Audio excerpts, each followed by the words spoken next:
Tremors. Poke it.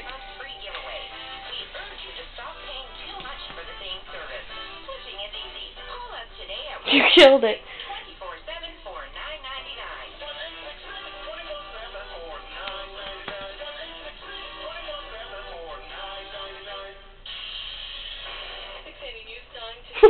That's time for Rogers Wireless traffic and weather together on the ones. Here's Jonathan Miller. Still a good drive out there this morning. No problems on the east or westbound 401, the DVP 404 Gardner QEW in and out of the core. See if he'll move again. Shape right now.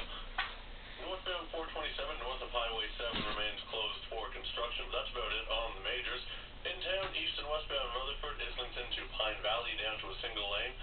Southbound Kiel south of Finch, the right lane like Pete's closed Dragon. for construction. Southbound Young south of the 407, that's down to a single lane due to a broken water main. Then westbound Lakeshore approaching Colburn Lodge, the right lane blocked for long-term construction, but you shouldn't find any major delays in any of those areas. Now, the 5-day forecast, City News meteorologist Michael Coos.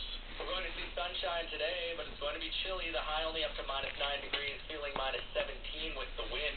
Sunday brings a sunny sky, a low near -12 and a warm Hi, pretty girl. -3 as a warm front pushes through the area. Monday, I'm calling for a mainly cloudy sky, chance for some light wet snow. The high up to -1. Tuesday, under a mainly cloudy sky, the high reaches -2. Come on.